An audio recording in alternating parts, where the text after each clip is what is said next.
Сайн байцгаана уу та бүхэнд олон улсын амьдралд басан үйл явдлыг томилог хүргэе. Америкийн нэгдсэн улсын ерөнхийлөгч Дональд Трамп Ирантай яриа хэлцээ хийж байгаа. За яриа хэлцээ тун амжилттай явагдаж байна. За тун удахгүй тохиролцоонд хүрэх боломжтой гэсэн ийм мэдээллийг хийж байгаа. За өөрөөр хэлбэл ойрхон дорндод өрнөж байгаа дайн байлдааны үйл ажиллагаа нааштайгаар шийдэх боломж байгаа гэдэг нь энэ одоо яриа хэлцэнээс харагдаж байгаа юм. За мөн Иран болон Америкийн нэгдсэн улсын хооронд нэг хуцтай санамж жижигт гар үсэг зурхаар тохиролцоонд хүрэхэд ойрхон байгаа гэсэн ийм мэдээллийг лхав гарагт Axios нэртэй одоо хэвлэл мэдээллийн байгууллагуудаас өглөө эрт одоо мэдгдсэн. За нэрээр нууцлан 4 их сурвалжаас бол эрт татан мэдгдсэн байна. За албан ёсоор ямар ч одоо хилцээрт одоогийн байдлаар гар үсэг зураагүй байгаа. Гэхдээ дараагийн 48 цагийн дотор хилэлцээнд томоохон ахиц дэвшил гарч магадгүй гэж Axios мэдгдсэн байна. Санал болгож байгаа хилцээрүүдийн заалтуудын дотор ормосын хоолойг айжмаар дахин нээх тухай асуудал багцаан гэж их сурвалж мэдээлсэн.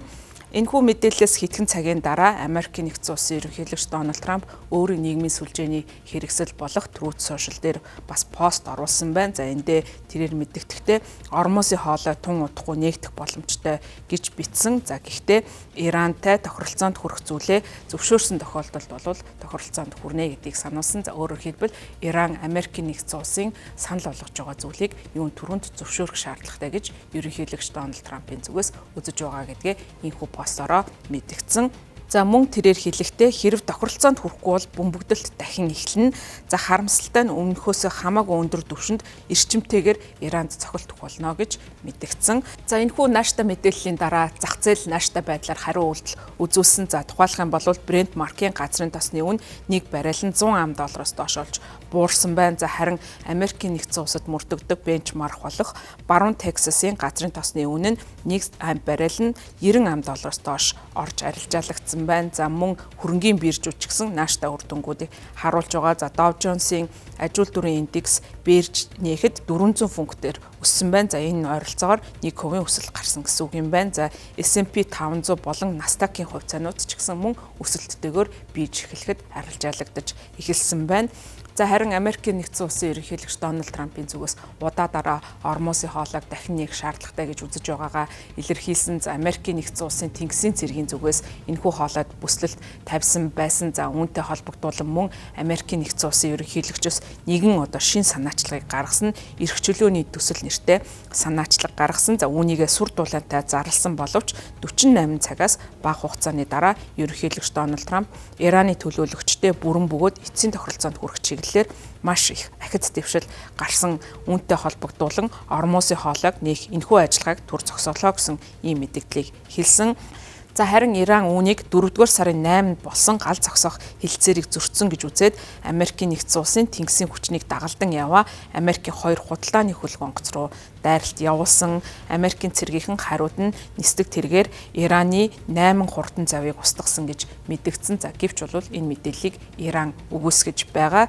За ямар ч тач бол Америкийн нэгдсэн улсын зүгээс Ирантай явуулж байгаа яриа хэлцээгээ амжилттайгаар явуулж байгаа нь харагдаж байна. За Америкийн нэгдсэн улсын ерөнхийлөгч Дональд Трампын тодорхойлчлончлон тухай яриа хэлцээ тун амжилттай явагдаж байгаа юм байна. За Ираны зүгээс бол Америкийн нэгдсэн улсын ерөнхийлөгчийн хэлж байсан үгийг заримдаа үүсгдэг. За энэ удаа бол тийм мэдээлэл гарсангүй.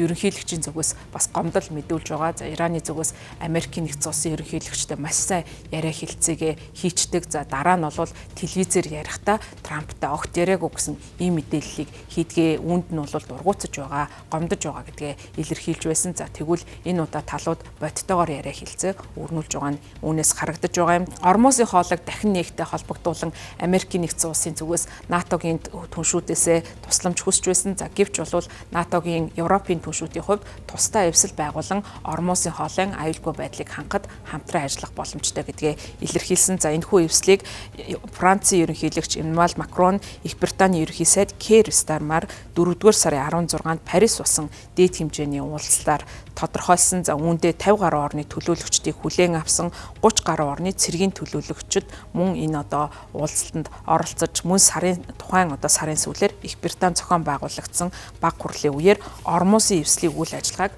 наривчлан тохиролцсон байгаа. За энэхүү Ормосын эвсэл нь бол хоёр нөхцөлийг хангах хүртэл үйл ажиллагаагаа эхлүүлэхгүй гэсэн ийм мэдээллийг Францын зүгээс хэлж байгаа. За учир нь энэхүү одоо хоёр нөхцөлийг биелүүлсэн тохиолдолд тухайн үйл ажиллагаагаа эхлүүлэх боломжтой гэж харж байгаа. За нэгдүгээрт бол тээвэрлэлтэнд учирч болзошгүй аюул занлыг бууруулах.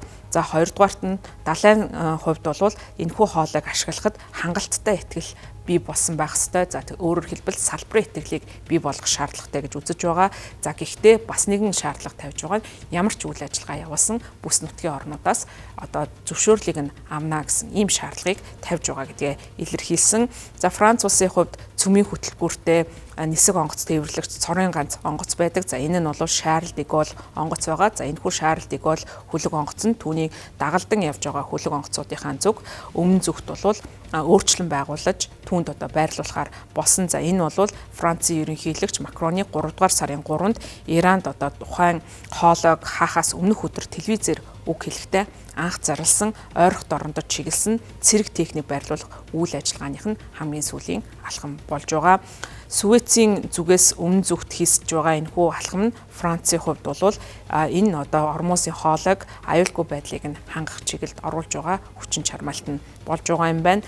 За мөн Франц улсын хувьд Абу Дабитай байгуулсан урт хугацааны батлан хамгаалалт гэрээний дагуу Арабын нэгдсэн Эмират улсын Аль Дарфа хотод агаарын цэвэргийн бааз ажиллаж байгаа. За тэнд байрлах Францын Рафаэль сүнөөгч онгоцууд нь дайн ихснээс хойш Арабын нэгдсэн Эмират улсын тэнгэр дээгүүр Ираны одоо нисгэгчгүй онгоц пуужингуудыг амдан услах үүргийг гүйцэтгэж байгаа. За энэхүү Ормосын хоолой хаагдсантай холбогдуулан олон улсын нөхцөл байдал хүндэрсэн. За ялангуяа эдийн засаг сөрөг нөлөөллийг үзүүлсээр байгаа. За тухайлах юм бол Ираны дээд удирдагч Аятолла Хаменегийн амьд хүрсэн энэхүү 2 дугаар сарын 28-ны довтлогооноос хойш Иран улсын хувьд 3 дугаар сарын 4-нд Ормосын хоолойг хаасан. За үүнтэй холбоотойгоор даатгалын салбарт ихээхэн хохирол учирч байгаа юм байна.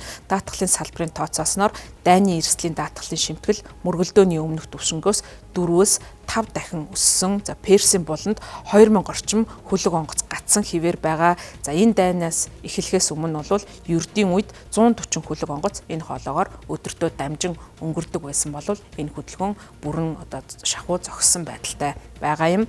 За Ираны дайн эхэлснээс хойш Их Британий далайн худалдааны үйл ажиллагааны газар Персийн булангийн бүс нутаг Омоны булан болон Ормосын хоолойн эргэн тойронд 46 хэрэг явдал гарсан тухай мэдээллийг хүлээн авсан байна. За эдгээрээс 26 нь халдлага байсан. За 18 нь шижигтэй үйл ажиллагаа гэсэн мэдээлэл байсан. За үүнээс гадна 2 удаа хөлөг онгоцыг булаан эзэлсэн үйл явдал бүртгэгдсэн гэж мэдэгдэж байгаа. За өөрөөр хэлбэл Ормосын хоолойн аюулгүй байдал далайн тээвэр явуулахад бол аюулгүй байдал нь хангахгүй байгаа. За тийм учраас далайн тээвэр эрхэлдэг компанийн хувьд тухайн одоо хоолоогоор өөрийн онгоцыг нэвтрүүлэх сонирхолгүй байгаа. За үүнээс болоод ачаа тээвэр одоо тодорхой сааталт хүрсэн. За энэ нь бол мэдээж хэрэг дэлхийн эдийн засагт шууд болон шууд бусаар нөлөөллөө үзүүлж байгаамаа.